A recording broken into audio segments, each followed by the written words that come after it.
Every year in preparation for Palm Sunday, the congregation of Emmanuel Church clean up the grounds. Just behind the church are the graves of two friends, Nicholas Scholl and Mohsen Hassanein. Mohsen died at 47 of complications in an accident on a riding lawnmower. A blood clot left him brain dead.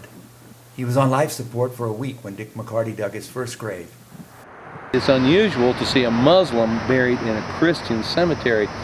We had actually dug a grave site for Mohsen in haste because of him being a Muslim. He had to be buried before the sun went down, and we dug one grave site actually before he had passed away, and we dug it in this churchyard, and then somebody came and told me, said, you can't bury a Muslim in a Christian churchyard.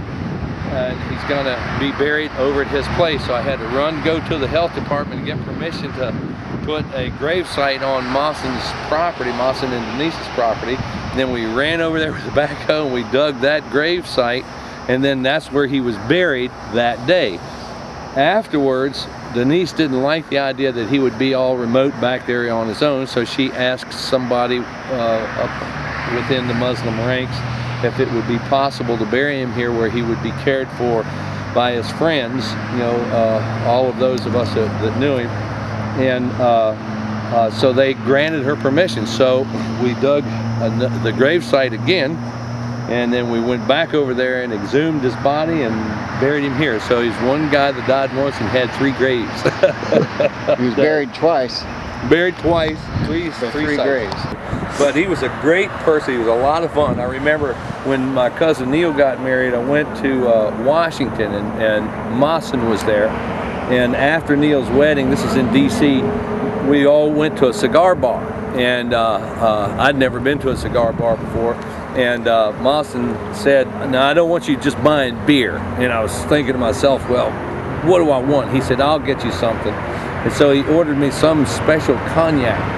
And he says, "You got the money to cover this?" And I said, "I don't know, I got a 20. And he looked at me, he said, "You came in here with a 20? And he said, "Put that back in your pocket. We aren't tipping anybody today." Mohsen was, he loved to entertain. He and Denise always had parties all the time. It was a lot of fun being around him.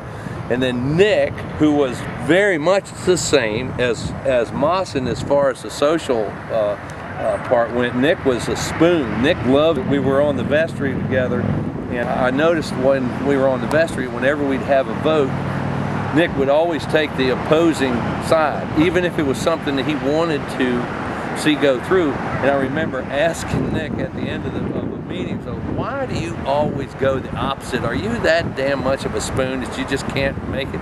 And he laughed and he said, no.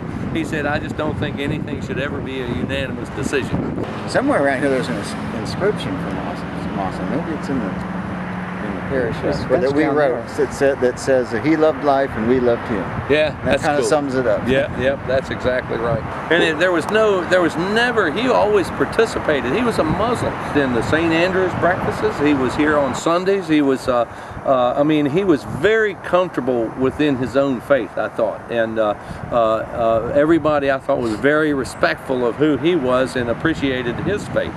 So I think, to me, the ultimate goal is that there's 2 people buried right there that both believe in God, and that's all that's necessary. That's all that's necessary.